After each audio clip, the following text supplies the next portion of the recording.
je pense que les gens croient plus en toi que le projet. Ben oui. Je pense que le produit numéro 1, c'est moi et ma femme. Oui. Ils nous voient, ils voient qu'est-ce qu'on fait, ils voient vraiment notre vision.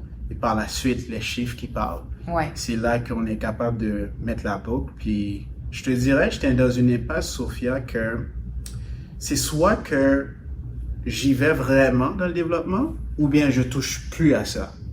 T'es arrivé vraiment... J'étais vraiment dans cette impasse, puis je me disais, non, écoute, si j'ai passé à travers tout ça, c'est parce que I'm made for it.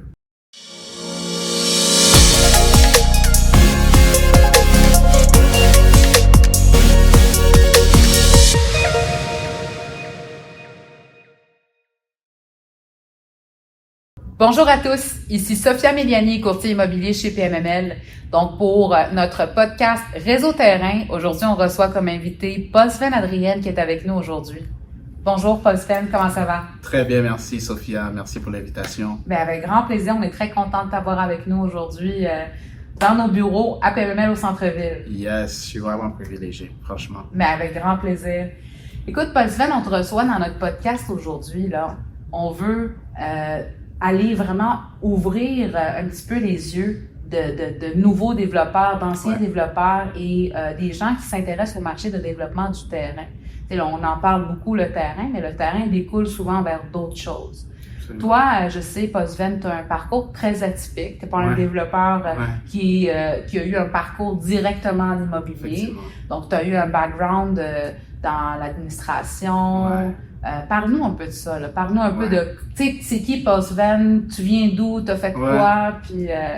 En fait, mon parcours, j'ai pas commencé dans l'immobilier directement. J'étais en fitness, puis après en administration, et après je suis devenu en real estate. En fait, moi, j'ai toujours aimé le sport, l'entraînement, tout ça. Et j'ai toujours eu un œil sur la santé, comment prendre soin des gens, toujours inspirer les gens. Finalement, ça a commencé, j'avais mon petit gym, je m'amusais, je rencontrais des gens. Et finalement, j'ai été vers l'administration. J'étais en gestion de portefeuille. C'est là que j'ai commencé un peu le bain de finances un peu. Et en faisant les finances, tout ça, j'ai remarqué que l'immobilier, c'était le secteur qui était plus intéressant, selon moi, au niveau des finances. Et par la suite, j'ai commencé avec mon épouse. Je me rappelle, à 22, 21 ans, on avait des rêves, des visions, qu'est-ce qu'on fait, comment on commence. Et toi, a commencé dans un sous-sol où on discutait et on a commencé comme ça, on a fait des flips, on a essayé certaines choses, des Airbnb. Et finalement, ce qui m'a vraiment passionné, c'est vraiment les chalets. Donc, j'ai commencé avec un terrain où on voulait vraiment faire quelque chose différent de l'ordinaire. Et tout a commencé là. Fait que ta première acquisition, c'était un terrain. Exact. Puis le chalet, tu l'as bâti par la suite? J'ai bâti de A à Z. Très bien. Donc, c'est là qu'a commencé l'œil pour le développement. En fait, je savais même pas c'était ça le développement. Jusqu'à ce que j'ai vraiment commencé dans les étapes de A à Z, l'acquisition de terrain, comprendre le zonage, que ce soit un zonage qui est récréo-touristique, que c'est un zonage qui permet justement le résidentiel aussi. Et tranquillement, j'étais dans une zone où il y avait d'autres terrains et je trouve à cause de notre vision, on voulait faire d'autres choses aussi. Et c'est là que finalement, j'ai compris que c'est ça le développement de terrain. Donc, c'est là que vraiment tout a commencé vers le développement pour moi. Ben, c'est excellent, c'est excellent. J'aime entendre les histoires des gens de Paul Sven parce que tu vois, c'est inspirant. Des fois, comme toi, tu le racontes en ce moment, tu t'en rendais pas compte que c'était ça le développement. Mais il y a plein de monde qui ont des chalets, qui ont bâti leur chalet, avec leurs parents, avec leur père, avec leur oncle, mais ils se rendent pas compte que c'est ça le développement. Ça, c'est un point très important parce que des fois, j'ai des clients qui me disent « Oh, moi, j'ai jamais fait de développement de terrain, mais j'ai un chalet. » Mais t'en as fait? C'est juste que c'est un projet différent. Tu sais, le terrain, c'est tellement vaste. Il y a tellement de produits, de types d'actifs qui peuvent ressortir du terrain. Absolument. Finalement, on a un terrain, mais on a énormément de choses qu'on peut ressortir. Lire le zonage, comprendre les différents types d'actifs qui peuvent aller dessus, comme tu parlais maintenant du zonage récréo-touristique. Exactement.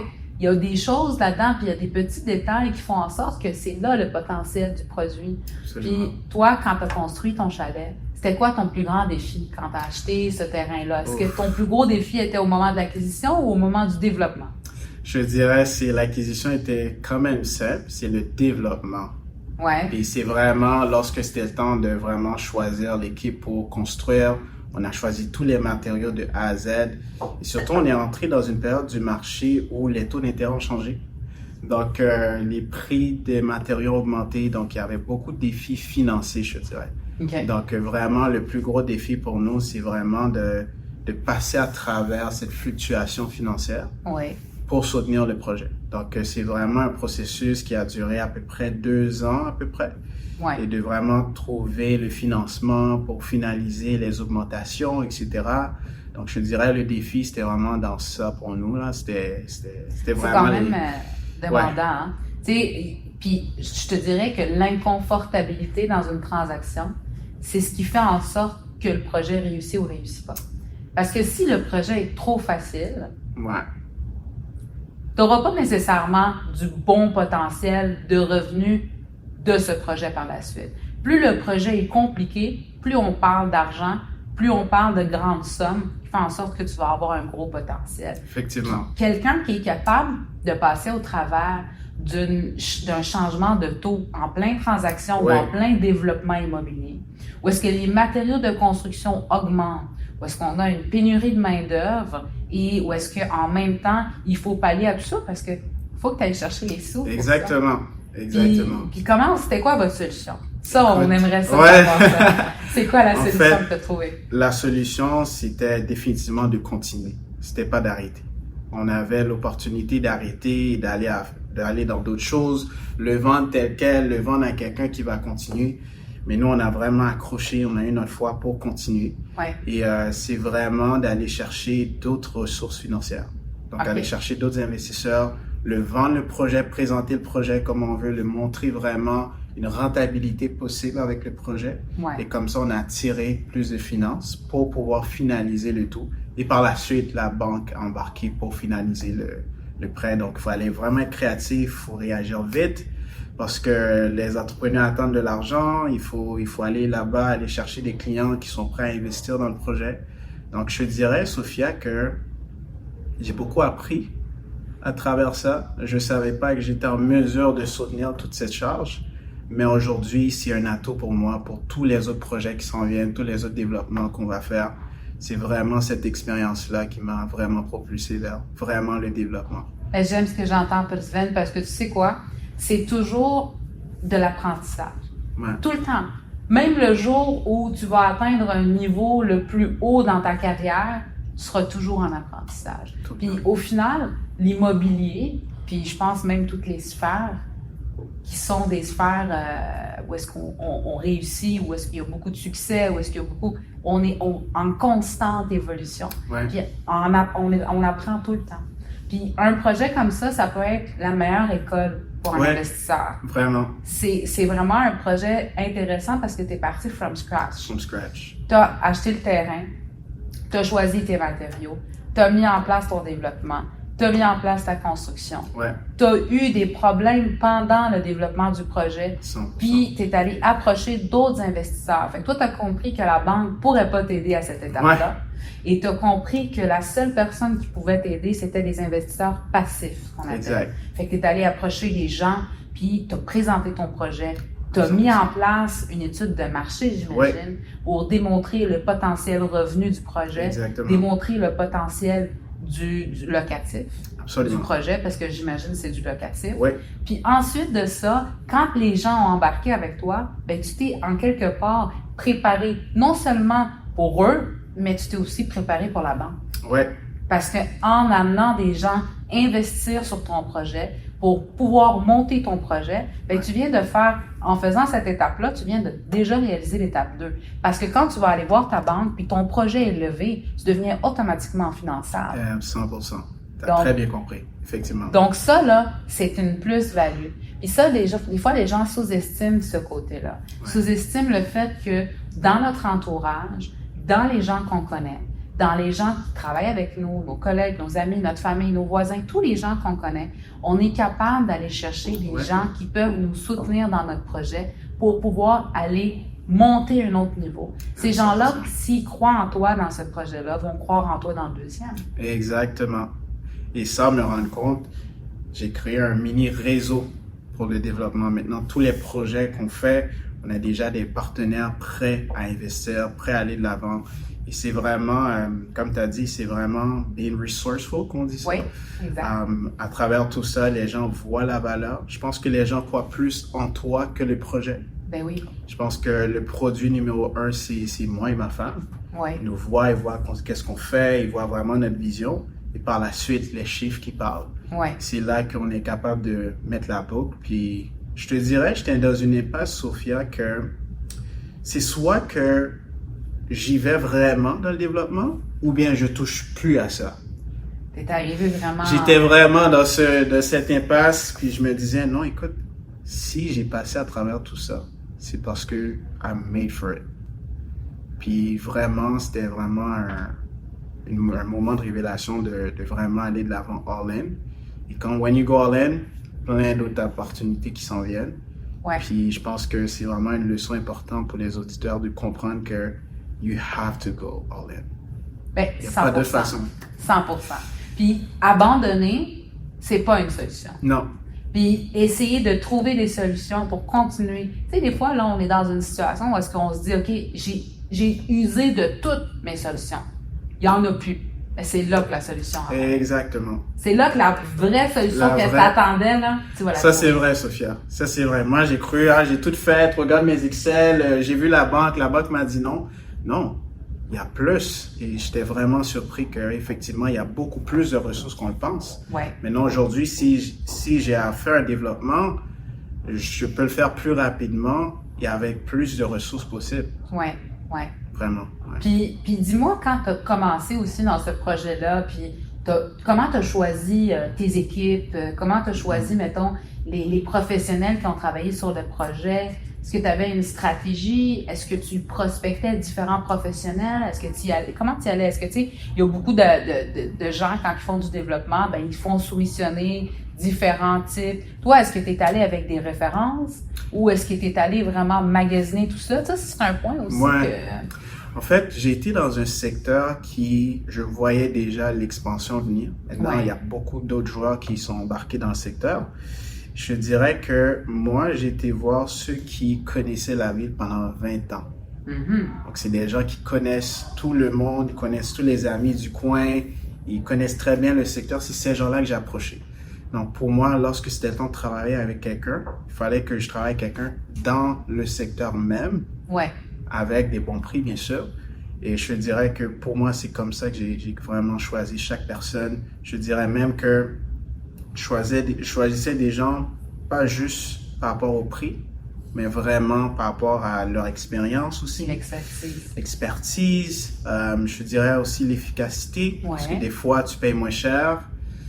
Ça ne veut pas nécessairement dire que c'est toujours bon. Right? J'adore. Ça, c'est du contenu, là, qui est incroyable. Tu sais pourquoi ce que tu dis, là, c'est tellement important? Parce que, bien souvent, on va magasiner. Ouais. Puis, magasiner, c'est une bonne chose. Mm-hmm. Mais faire ce que tu as fait, c'est encore meilleur que magasiner. Exactement. Toi, t'es pas allé magasiner. Toi, t'es allé prendre le meilleur directement. Puis, c'est important ce que tu viens de dire. J'ai approché les gens qui sont bien nantis dans le secteur et qui ont de l'expérience dans ce secteur-là. Exactement. Et c'est avec eux que j'ai travaillé. Puis ça, là, c'est un win-win. Tu sais pourquoi? Peut-être que cet expert-là, exemple, un arpenteur, un urbaniste, un architecte, peut-être que ces gens-là t'ont peut-être coûté 1000, 2000, 3000, 4000 de plus que les autres. Exact. Mais au final, est-ce que tu as eu à recommencer tes plans? Non. Est-ce que tu as eu des problèmes au niveau de ton arpentage? Non. Est-ce que tu as eu des problèmes au niveau de ton développement puis de ton dépôt de projet auprès de la ville? Non. Effectivement. Bien, ça, finalement, tu as économisé des sous, possiblement. Exactement. Tu as peut-être payé plus cher, tu as économisé des sous et du temps parce que tu es allé prendre des gens qui connaissent le secteur. Puis ça, c'est quelque chose d'important parce que un professionnel qui connaît le secteur va être beaucoup plus efficace et efficient qu'un professionnel qui ne connaît pas le secteur. Parce que dans le développement terrain, c'est très spécifique. Ouais. C'est comme tisser un tissu. Mm-hmm. C'est-à-dire que le professionnel qui va développer ton produit va connaître les règlements spécifiques à cette municipalité, spécifiques à cette Exactement. région.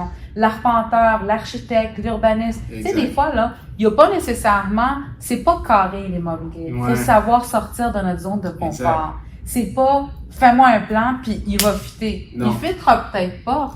Peut-être que ton terrain est en pente, peut-être que ton terrain a du rock. Exactement.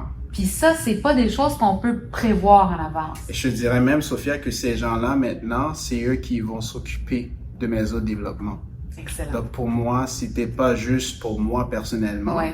C'est que ces gens-là, c'est des gens de confiance. J'ai été tester leurs produits. Je sais leur travail. Ouais. Et lorsque ça vient des autres développements, mais c'est eux qui vont prendre également ces charges-là. Donc, tu as tissé des relations à travers tout ça. Exactement. Et ce qui est important aussi, c'est que quand tu travailles avec quelqu'un qui connaît le secteur, Ouais. tu le sais très bien, Sophia, les terrains, des fois, peut avoir des petites surprises dans les terrains, Oui, mais eux, effectivement. ils connaissent très bien ce sol-là. Ouais.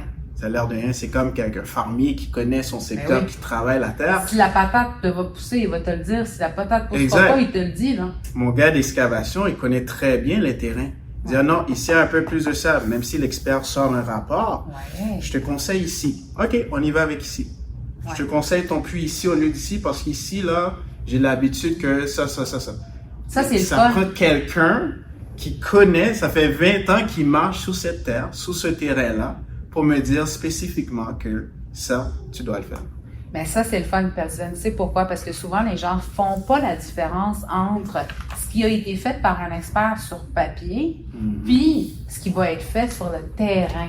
C'est Exactement. pas la même chose. On a beau avoir des études et des professionnels qui vont être capables d'anticiper, de préparer des expertises et des rapports et des études, mais quand on va arriver à creuser, mettre la peine, c'est pas la même chose. pas la même Ça veut pas dire que l'expert qui a fait l'étude, il est pas bon. Non. Non. Ça veut juste dire que le terrain, c'est pas aussi facile qu'on le pense.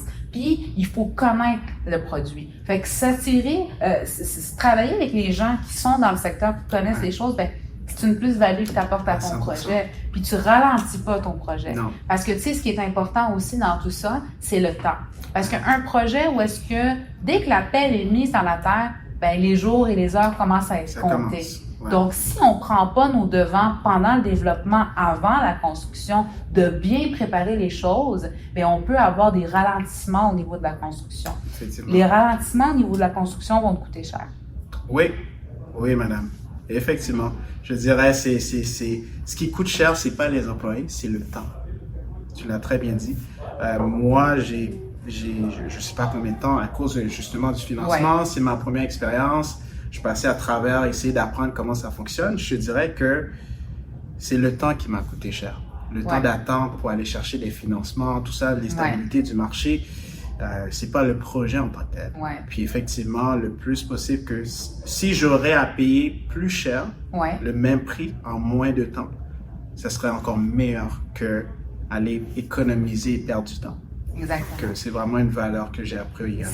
C'est pour ça que les gens qui sont des développeurs aguerris sont prêts à payer des terrains plus chers parce que les terrains sont prêts à bâtir qu'un terrain à développer. Parce qu'on ne peut pas faire les deux au final. Sauf si on est un big player qui est capable d'avoir une centaine d'employés à l'intérieur. Mais faire le développement et faire la construction, quand c'est un petit projet, c'est plus ou moins facile. Mais un terrain qui est préparé pour le développement va être beaucoup plus payant pour toi, même en tant que développeur. Parce que finalement, tu vas arriver, certaines études vont être faites, le temps va être passé. Je donne un exemple qui est simple. Une étude de caractérisation des sols. Il y a certaines études qu'on ne peut pas faire en hiver. Fait que si tu trouves ton deal en septembre, octobre, le temps que tu fasses ta promesse d'achat, que tu rentres en négociation, que tu négocies, que ton offre d'achat est acceptée, le mois de octobre-novembre est arrivé, les sols sont gelés. On est obligé d'attendre jusqu'au mois d'avril, mai, puis des fois, dans certains cas, jusqu'à la fin mai, dépendamment de Mère Nature. Donc, on vient de perdre presque 8 mois, 6 mois là, de temps qui nous coûte de l'argent et qui coûte de l'argent aux vendeurs aussi. Parce qu'un vendeur qui ne prépare pas son terrain avec les bonnes études à la mise en vente de son produit, ben au final, il fait juste ralentir le temps de vente. Exact. Puis lui, là, ce propriétaire de terrain-là, admettons qu'il y a une hypothèque dessus, Ouf. ben lui continue à la payer pendant Exact. le temps qu'il est en train de vendre Ouais. son terrain. Ouais. Tu sais, toi, Postven, là, demain, tu me fais une offre d'achat sur un de mes terrains. Moi, là, j'ai aucune étude de caractérisation, aucune étude environnementale, rien du tout. Je te dis que moi, tu le prends tel quel. Parfait. Qu'est-ce que tu vas faire? C'est sûr que tu vas avoir un prix très très bas ou tu vas attendre assez longtemps avant que je te donne ton argent. Exactement. Ouais. Puis qu'est-ce qui se passe? Moi, en arrière, j'ai une institution financière qui m'a prêté des sous ou j'ai un prêteur privé qui m'a prêté des sous. Bien, pendant que toi, tu travailles pour que mon terrain devienne bâtissable ou achetable en quelque part pour s'adapter au marché, ben moi, je paye des intérêts. Exact. Fait que ça, tu vois, c'est un point que j'aime beaucoup parce que plus on comprend le marché quand on met en vente, on comprend les défis de développeurs Ouais. comme toi, Exact. ben plus on va avoir des terrains de qualité Qualité, et ouais. des terrains qui vont être développables plus rapidement. Exactement. Au final, qu'est-ce qui gagne le vendeur? Il te le vend plus cher. Ouais. Il a peut-être mis 5 000, 6 000 $, dépendamment du produit, bien entendu, mais si on parle d'un petit terrain de 100 000, 150 000 pieds carrés, peut-être un 3 à 5 000 $ en études, mais au final, son terrain, ben, il peut te le vendre 200 000 plus cher. Exact. Parce que toi, là, Prêt à partir. Ouais. tu perdras pas ton temps. Exactement. Puis, si on regarde un petit peu le côté construction, c'était quoi les défis que vous avez eus dans la construction du projet? Construction, je te dirais que c'est les prix des matériaux, je te dirais. Ça, dans nos calculs, on l'avait pas anticipé. OK. On n'avait pas anticipé la croissance que ça allait prendre. Et à cause de ça, ça change beaucoup de choses. Parce que quand ça commence à impacter plusieurs niveaux de la construction, c'est là que 50 $ ici, 100 $ ici, 1000 $ ici, 2000 $, là, ça s'accumule. Et là, on se dit comment on fait. Donc, pour ma part, je te dirais, c'est vraiment les coûts de construction quand ils ont augmenté. C'est là qu'il y avait un peu de surprise parce que les compagnies, en fait, nous qu'on a choisi de construire, on a été chercher des individus. C'était pas nécessairement toute la construction qui était avec des compagnies déjà établies. Par exemple, je vais prendre un excavateur qui a une compagnie d'excavation. Mais quand ça venait de finir les divisions, finir certaines choses, c'est des gens ici et là du secteur que je prenais pour créer une équipe. Exactement. Pour comme créer une équipe pour finaliser la construction. Et eux, le prix du gyps, quand ça augmente, ben, ça vient de mes poches. Donc, c'est plus là que je dirais que j'ai été un peu inattendu. C'était vraiment dans l'augmentation des coûts. Puis, comment tu as fait ta coordination, en fait? Tu as choisi de travailler avec plusieurs sous-traitants. Puis, tu aurais pu prendre un constructeur qui t'aurait fait un clé en main. Aujourd'hui, est-ce que tu regrettes de ne pas avoir pris un constructeur clé en main versus des sous-traitants toi-même? C'est une bonne question, Sophia. Tu m'as eu, c'est une très bonne question. J'ai réfléchi 10 fois même. Ouais. Est-ce que j'aurais dû faire, mais pour moi, je voulais vivre l'expérience. Je voulais vraiment moi-même choisir, être là sur le terrain, savoir c'est quoi. Comme ça, moi, quand c'est le temps d'aider d'autres personnes qui veulent acquérir également, je suis en mesure de leur guider. Donc, je n'étais pas l'entrepreneur général, bien sûr que non. C'est des gens qui étaient licenciés, mais par contre, j'étais un peu à côté de l'entrepreneur général. Donc, non, je le ferai moi-même encore. Tu le ferais toi-même encore. Parce que fallait que j'apprenne certaines choses. Fallait que je sois sur le terrain pour voir c'est quoi les coûts, c'est quoi les ci, c'est quoi les ça. Pour mieux établir un projet. Mais je donnerais beaucoup plus de place à un entrepreneur général, mais je serais quand même présent. C'est bon, ça. Fait que dans le fond, toi, Postven, le 4 par 8 de bois, tu veux savoir, il a coûté combien? Ouais. C'est bon? Ouais. Bon? I need to know what's going on. Pour moi, c'est vraiment hands-on. Comme je dois savoir qu'est-ce qui se passe, combien ça coûte, ok, t'as été où le prendre. Pour moi, c'était une expérience, vraiment. Et moi, je savais à travers cette expérience-là, je suis prêt à tous les autres. Donc, pour moi, c'était vraiment, j'ai payé ce prix-là pour apprendre. Fait que dans le fond, toi, tu t'es créé une auto-formation en quelque part. Exact. Fait que toi, t'as fait vraiment du win-win partout, là. Ouais. T'as fait auto-formation, t'as fait du développement, t'as fait de la construction. Puis Puis c'est drôle parce que au final, c'est un projet de chalet locatif. Ouais. Puis on s'en rend pas compte, mais tu as appris presque toutes les facettes de l'immobilier à l'intérieur d'un seul projet. Exactement. Pourquoi? Parce que t'es pas allé acheter un immeuble à revenu. Non. T'es allé acheter quelque chose qui était de la terre que tu pouvais prendre comme ça, mettre dans tes mains. Ouais. Puis au final, maintenant, t'as des portes, des clés, des boîtes à clés, puis t'as des sous qui rentrent dans ton compte à chaque mois. Exactement. Ça, c'est insane. C'est riche comme expérience. C'est riche. C'est riche. Vraiment. Puis tu vois, juste avant, on en jasait tantôt, moi, c'est ça qui m'allume dans le terrain. C'est ça qui m'allume parce que tu pars de quelque chose où est-ce que t'as un petit bout de brindille qui pousse au milieu de la terre, puis qu'est-ce que tu es capable de ressortir de ça? Ouais. C'est incroyable. Qu'est-ce qu'on est capable de créer? Ouais. En fait, le développement terrain, c'est bon pour les créateurs. Effectivement. Les gens créatifs, les artistes. C'est artistique faire du développement, là. Très artistique. Si t'es pas quelqu'un qui est artistique puis qui est créatif puis tu peux pas vivre dans une zone où est-ce que tu dois tout le temps sortir de ta zone de confort, c'est pas pour toi. Et je m'accroche vraiment à ce que tu dis parce que je disais justement, ce qui m'a allumé dans ça, c'est qu'on a une vision. Ouais. C'est quand t'es petit, tu dessines, tu dis voici ce que je veux voir. Ouais. Et là, tu le crées à tous les jours. Je trouve que c'est une belle façon de faire l'immobilier, effectivement. Il y a peu de choses que tu peux créer toi-même from scratch et bénéficier également directement de ça et voir les fruits de tout ça, voir les gens profiter. C'est très gratifiant. Mais ça, c'est bien aussi, Paul Sven, parce qu'au final, tu deviens de plus en plus proche de ton investissement. Puis au final, tu te rapproches de plus en plus de l'humain en faisant ça. Parce que c'est sûr que l'investissement immobilier, immeuble, va toujours rester un investissement excellent. Très bien, oui. Pendant toute la durée que l'être humain va vivre sur Terre, ça va continuer.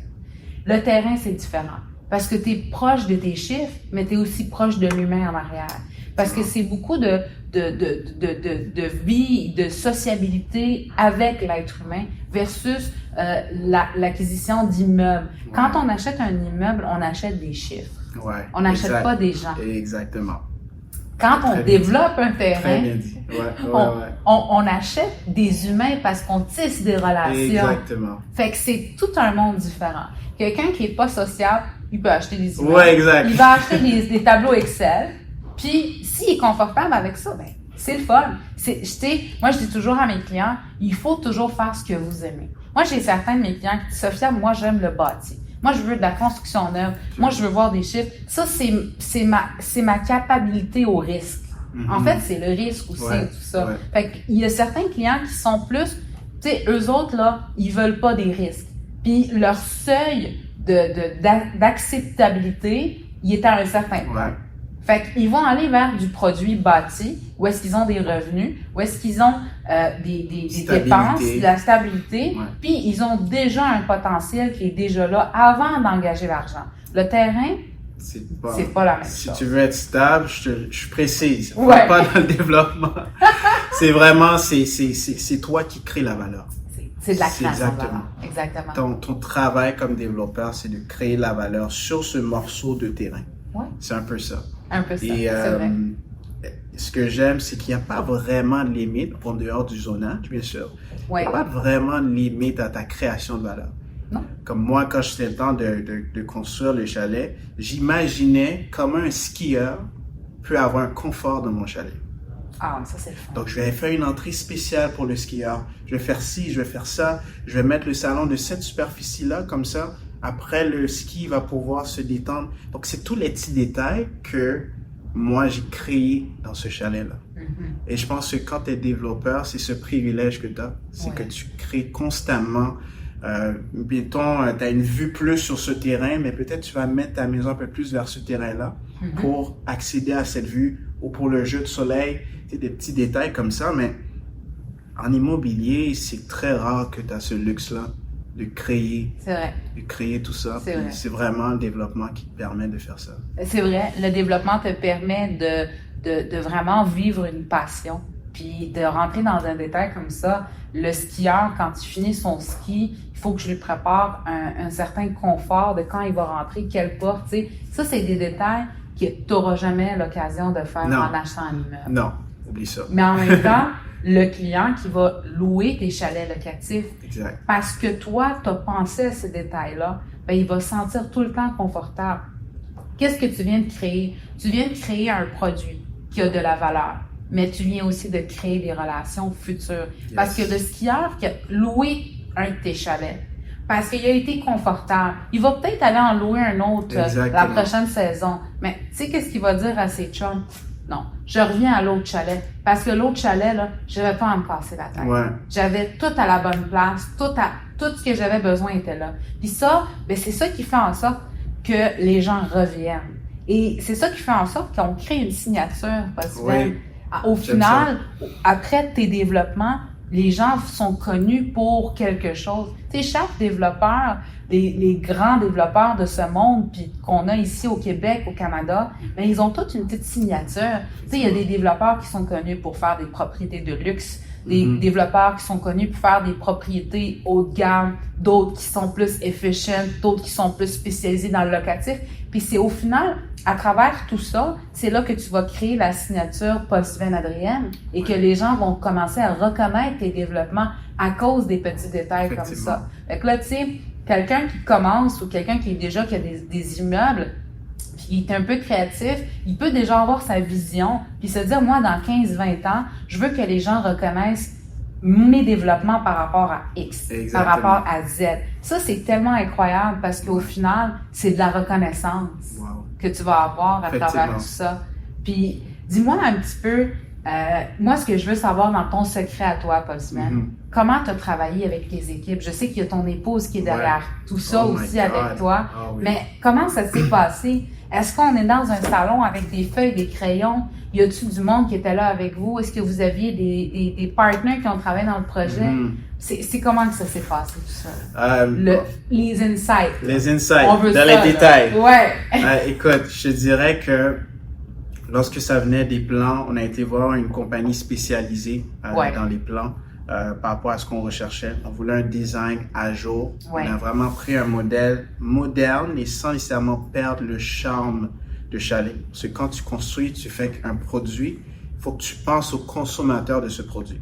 Très bien. On ne voulait pas juste construire pour construire. Ouais. On voulait quelque chose qui donne entre les deux. Ouais. Parce qu'on réalise qu'il y a une tendance que les gens veulent de plus en plus du moderne, sans nécessairement déconnecter de la nature. Ouais. Donc, on a été voir quelqu'un pour ça. Et on a été voir une compagnie qui fait du profab, qui fait des constructions en usine. Donc, il y a une partie qu'ils ont fait en usine. Ouais. Et nous, ce qu'on a fait, c'est décortiquer complètement cette construction. OK. Donc, on a été avec le gros morceau et par la suite, on a été coupé ici, coupé là. On va faire ça plus grand. C'est important que les enfants qui vont venir, je veux qu'ils jouent là. Donc, on va agrandir cet espace. On va limiter ci, on va limiter ça. Fait que je dirais que au niveau de la création design, c'est vraiment cette partie-là. Après, j'ai été voir mon gars d'excavation, mon gars de sous-sol et tout. Qu'est-ce qu'on fait? Comment on va faire la division? Combien de planches, combien d'auteur que je veux pour mon sous-sol? Je veux pas un sous-sol flat, je veux quelque chose de grand pour que ça soit plus spacieux. Je veux une salle de jeu. Voici ce que j'ai besoin. J'ai besoin d'un éclairage exactement par là. C'est très, là, je vais dans les détails. Très important que la fenêtre soit là parce qu'il y a le soleil qui vient par là. Écoute, j'en reviens pas. C'est il y a tellement de petits détails, je dirais même. Mais les détails, c'est sûr et certain que. Mais c'est qui pensait à ça? Est-ce que c'était toi ou c'était ton épouse? Ma femme est Il très. faut que tu dises la vérité. Ouais, non, écoute, je lui donne là. Ma femme, elle est très, très poussée. Elle est très détaillée. Moi, je suis plus le gars avec la vision, les rêves, et elle regarde tous les détails, tous les angles morts. Oui. Je te dirais, c'est plus elle qui regardait vraiment les détails avec moi. Fait qu'au final, moi, pourquoi je t'ai posé cette question? Parce qu'au final, ce que j'entends dans ce que tu dis, c'est qu'il n'y a pas personne qui est capable de faire quelque chose tout seul. Non, c'est impossible. C'est impossible. C'est impossible. On est toujours accompagné. Toujours. Puis, ton épouse en arrière, qui a travaillé aussi dans ce projet-là avec toi, en final, c'est un travail d'équipe. Ah oui, j'aurais jamais pu le faire tout seul. Jamais, jamais. Est-ce qu'il y a d'autres personnes qui ont aidé dans le projet? Oui, il y a eu mon excavateur, j'ai eu un stager, j'ai eu des gars de fondation, j'ai eu un peu de tout le monde en fait. Ouais. Si je calcule le nombre de personnes qui sont investies dans le projet, je dirais facilement 35 personnes. Fait qu'au final, c'est parti d'une histoire dans un sous-sol Ouais, avec toi et ta femme ouais, et qui a fini avec 35 personnes qui ont œuvré sur un projet ouais. pour la réalisation. Wow. C'est Très bien dit, effectivement. C'est fou, hein? Effectivement. On Wow. s'en rend pas compte, Ouais. mais c'est énorme. Le nombre d'acteurs qui sont en arrière de chaque projet Ouais. et de chaque produit qu'on voit sur le marché. Puis moi, je dis toujours, développer, c'est beaucoup d'émotions. Oh oui, Sophia. Oh oui, je savais pas que tu voulais en parler, j'en ai pas parlé. Let's go! Mais oui, écoute, j'ai vécu toutes sortes d'émotions parce que c'était mon premier. Ouais. Et moi, je suis un gars que quand je crois dans quelque chose, c'est rare que tu peux m'arrêter. C'est Ok. rare que j'arrête. Et je te dirais que j'ai appris la sagesse aussi. Ouais.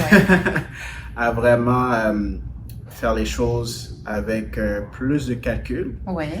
Je te dirais qu'il y a eu des moments que j'ai douté.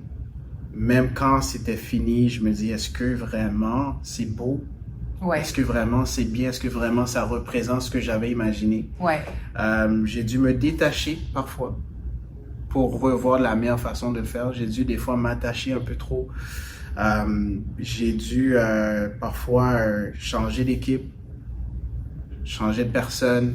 Des fois, c'est pas toujours facile, des conversations de non, t'arrêtes, tu travailles plus dans le projet. J'ai eu des échanges avec la banque qui ont été difficiles, compliqués. J'ai été refusé plusieurs fois. Retourner, retrouver des stratégies. Voici comment on va faire. Ah non, ça marche pas. OK, retourner. Donc, j'ai eu toutes sortes de up and down. Franchement, c'est pas pour tout le monde. Je dirais que je savais pas encore. Je me suis découvert à travers le développement. Ouais. Franchement, On je se savais découvre. pas que j'étais, pas que je suis le plus résilient, mais que j'étais autant résilient que je le pensais. Au final, tu vois, les émotions qu'on vit dans un développement, non seulement t'ont appris à te connaître toi-même, Ouais. mais t'ont appris aussi à pouvoir naviguer dans tes prochains développements. 100%. Et t'ont appris aussi que se faire dire non, ça veut pas dire que c'est vrai. Exactement. Ça, je te dis. Moi, le non, là, catégorie, même sur papier, Ça existe c'est un pas. non. Mais moi, je crois qu'il va avoir Ouais. un oui. Je crois fortement qu'il va avoir un Ouais. oui et je vais créer ce oui-là. Ouais. Et c'est là que je pense que le développeur commence. Quand tu es capable de créer oui et non, non, partout. Ouais. Parce que on s'entend, un terrain, c'est un terrain. Ouais. Les gens le voient, ils passent à côté, ah, c'est un terrain, il n'y a rien dessus. Mais ça prend un visionnaire pour être développeur. Ça Ouais. prend quelqu'un qui va au-delà de ce qu'il voit aujourd'hui Ouais. et voit vraiment dans le futur qu'est-ce qu'il y a possible. Ouais. Et je te dirais que ça, je l'avais en moi, Ouais. mais je l'ai découvert encore plus. Mais ça, tu vois, c'est tellement inspirant. On se découvre. Parce que, tu sais, l'être humain, c'est dans les pires moments de sa vie qu'il se découvre puis Ouais. qu'il apprend finalement quelles sont ses forces Oui. et ses faiblesses. Puis pour moi, il n'y a aucune faiblesse qui ne peut pas se transformer en force. Yes. Puis c'est ça, en fait, si on est capable de réussir avec tous les refus qu'on obtient partout, puis que finalement on est capable de rendre ça concret, ben on a réussi. On a Effectivement. réussi. Parle-moi un petit peu du marketing de ton projet. Comment tu as fait un petit peu le marketing de tout ça par la suite? Puis aujourd'hui, le projet est déjà construit. Ouais. Puis comment ça va au niveau revenu Mhm. du projet puis son potentiel? Est-ce que c'était comme tu t'attendais? Mhm. Au niveau marketing, qu'est-ce qui t'a aidé? Puis au niveau résultat aujourd'hui, est-ce que ça a fonctionné? Donc, ce que j'ai fait au début, c'est que au moment où j'ai eu la vision, j'ai commencé le marketing. Ouais, Parce que je savais que j'allais faire quelque chose dans ce zonage, Ouais. dans cette zone-là vraiment intéressante. Donc, ce que j'ai fait, j'ai vraiment documenté le processus. Donc, je voulais que les gens voient vraiment le step by step. Oh, regarde, c'est un beau terrain. Puis justement, sur notre page Adrian's Cabin, on voit vraiment le processus, la maison qui n'est pas construite, on voit le bois, les gens qui sont en train de travailler. Donc, vraiment, j'ai amené un public avec moi pour voir vraiment cet avancement-là, Donc, tout ça faisait partie déjà du marketing, sachant qu'on allait dans une direction de chalets locatifs dès le départ. On a attiré d'autres partenaires qui veulent éventuellement acquérir les chalets également. Puis des gens qui ont hâte justement à venir dans notre chalet. Présentement, on est vraiment dans les petits détails, là, les petites décorations, mais on s'apprête à lancer dans quelques semaines, je te dirais. Et je te dirais que la liste d'attente, elle est là. Elle est déjà du travail fait depuis 2 ans avant même que la construction soit faite. Donc, ça, vraiment créer le buzz et non, quand tout est fini, on est là. Donc, fait que toi, tu as fait ça en background. Exact. Au moment de la livraison du produit, tu as déjà des revenus potentiels qui s'en viennent, tes listes sont prêtes. Exactement. Ça, c'est le fun. Dès le départ. Ça, c'est le fun. Ouais. Puis dis-moi, c'est quoi pour toi un bon secteur pour le chalet locatif? C'est quoi que ça prend comme entourage ou service de proximité ou quoi que ce soit pour dire, OK, ça, c'est un bon secteur pour un chalet locatif? En fait, les Québécois, le chalet locatif, ça fait des années que ça existe et c'est une tradition, le chalet. Donc, j'ai dû un peu, mon étude, c'est pas juste des chiffres, c'était vraiment une étude de population en tant que telle. OK. Pourquoi les Québécois aiment les chalets? Qu'est-ce qu'ils aiment dans les chalets? Moi, j'ai été dans un chalet, j'ai aimé. C'est pas juste, j'ai du mal à croire que c'est juste une bâtisse ou que tu rentres puis t'es dans le bois. C'est pas juste ça. Donc, j'ai été voir les meilleurs chalets. Et ce que j'ai vu, c'est que les meilleurs chalets ils ont toujours quelque chose autour d'eux qui leur déconnecte de la ville. OK. Et ces choses, ça peut être un lac, ça peut être un ski. Pour nous, c'était un ski. Donc, le ski, c'était vraiment l'indicateur clé que, OK, ici, il y a quelque chose à faire.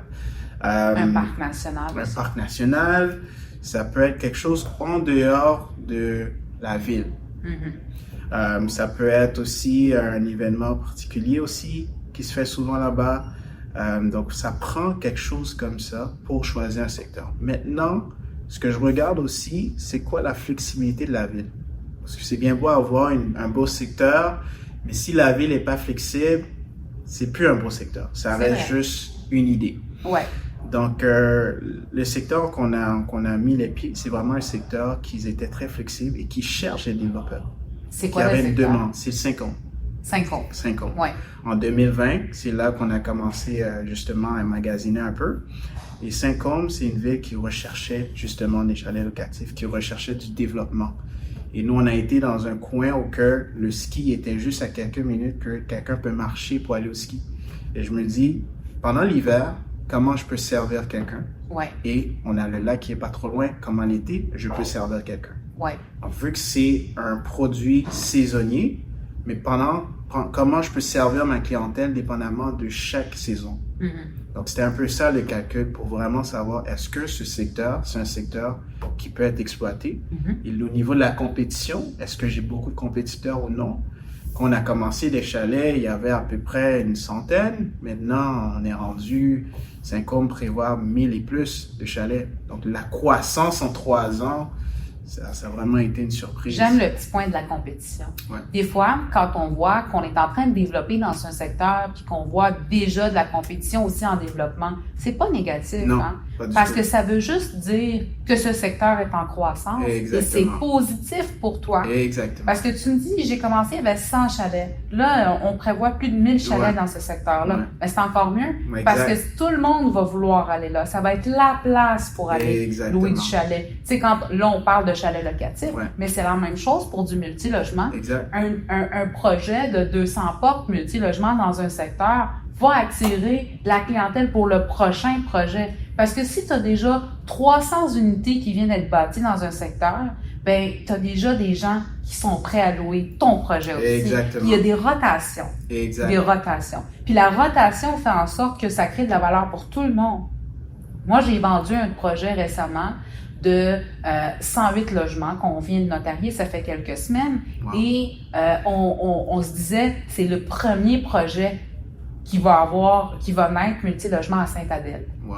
Et là, on est en train de voir des projets poussés dans les alentours. Moi, je suis très contente Pourquoi? Parce que ça me dit que ce projet qui est le premier va avoir du succès, mais non seulement va créer de la valeur pour le secteur et les autres développeurs. Parce que la personne qui va habiter dans ce projet-là, ben peut-être que son fils va vouloir louer pas loin de maman. Exactement. Peut-être que la copine va vouloir être pas loin de son ami qui habite dans le secteur. Puis c'est là qu'on recrée une atmosphère de sociabilité, puis de revivre entre humains, puis recréer un univers d'échange culturel, un échange entre les êtres humains. Puis en même temps, ce que tu dis ici dans la concurrence, moi ce que j'aime pas le mot concurrence. Moi, j'utilise rarement. Ouais. Moi, ce que j'aime dire à la place de concurrence, c'est des partenaires. Ouais, exact.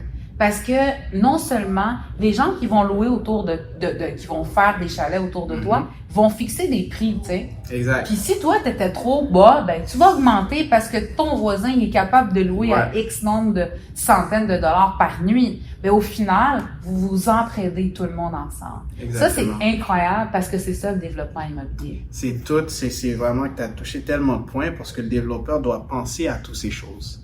C'est pas juste la construction, la bâtisse, c'est vraiment tout ce qu'il y a autour, tout ce qui s'en vient. Et je dirais même que un développeur, c'est essentiel pour le développement d'une ville. Oui. Je pense que les gens qui sont dans la ville sollicitent les développeurs pour prendre des décisions. Donc, c'est vraiment quelque chose d'important. Là. Donc, nous, on a vraiment un œil sur la société et après, on développe le produit pour répondre à la société, en fait. Exactement. C'est un peu ça, notre rôle. Donc, effectivement. Puis maintenant, c'est quoi tes prochains projets qui sont déjà en cours ou que tu prévois? Parle-nous un petit peu de...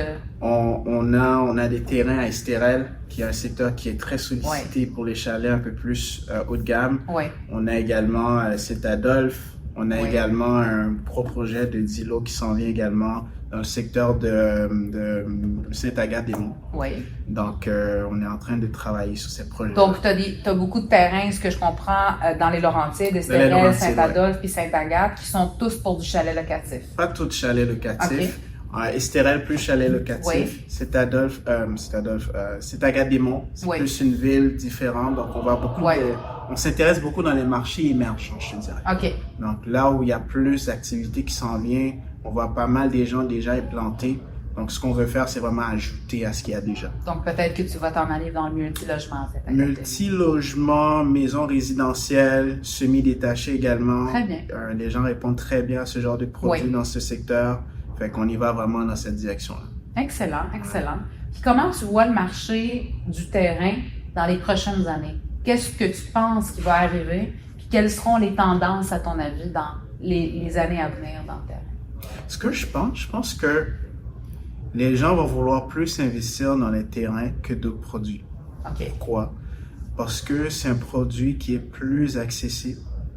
Tu vois, peut-être, je vais le spécifier. C'est que oui, il n'y en a pas autant, mais c'est plus accessible et je pense qu'il y a une rentabilité également qui est plus intéressante sur le long terme. Et je pense que les gens vont vouloir diversifier plus vers ça.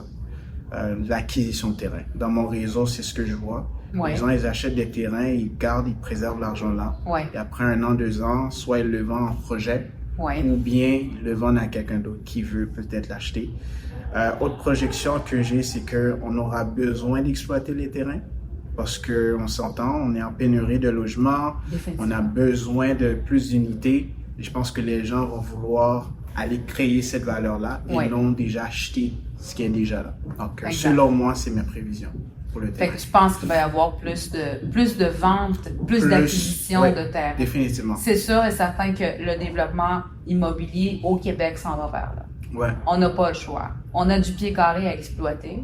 C'est sûr et certain que dans les grandes villes, on parle de ralentir l'étalement et d'augmenter le développement en hauteur et de la densification. Mais c'est sûr et certain que les petites villes qui étaient petites, on dit encore petites, mais on s'en rend pas compte.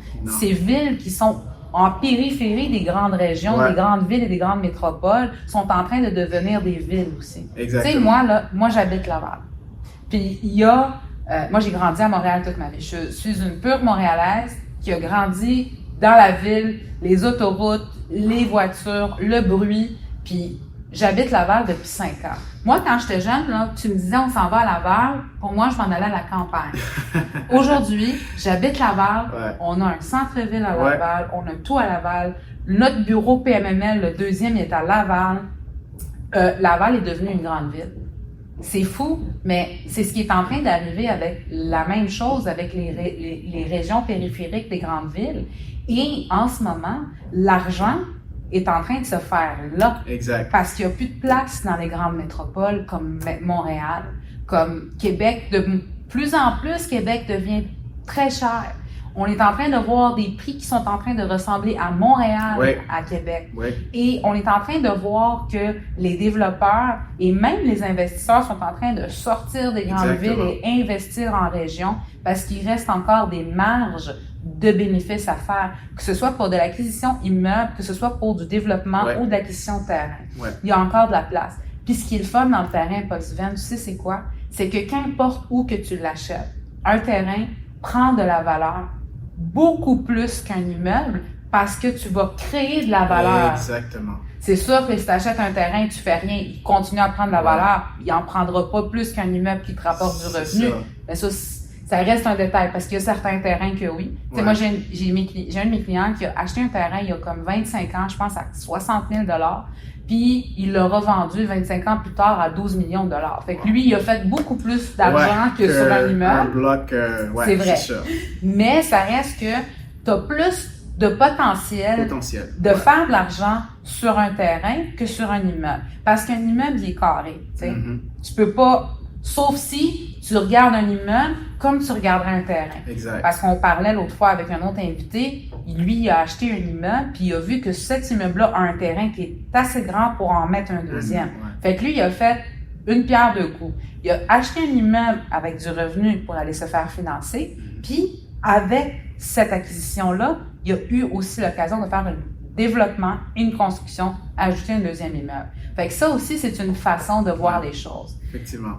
Si tu aurais un conseil, Paul Sven, à donner à n'importe quel développeur, puis n'importe quelle personne qui a peur ou qui n'a pas encore commencé à se lancer dans le développement de terrain, ça serait quoi? Le conseil, ça serait de développer une belle équipe. Et de continuellement chercher la création de valeur. Ça serait ça mon conseil. Fait que toujours continuellement. Toujours essayer de voir comment je peux améliorer ce sol, ce terrain-là. Comment je peux amener plus de valeur. Si tu as une perspective axée sur la création de valeur sur ton terrain, tu vas toujours être gagnant. Toujours. J'aime ça. Mais écoute, Paul Sven, je te remercie d'avoir été avec nous aujourd'hui. Merci, Sophia. Merci pour ton partage. Merci de me donner l'opportunité de partager. C'est rare que je partage tout ça, mais j'ai vraiment eu beaucoup de plaisir à le partager. Que ça inspire quelqu'un qui veut commencer ou qui tourne le pouce, qui hésite. C'est le temps d'aller. C'est le temps de commencer. Super. Merci beaucoup, Paul Sven. Merci. Puis on te dit à la prochaine.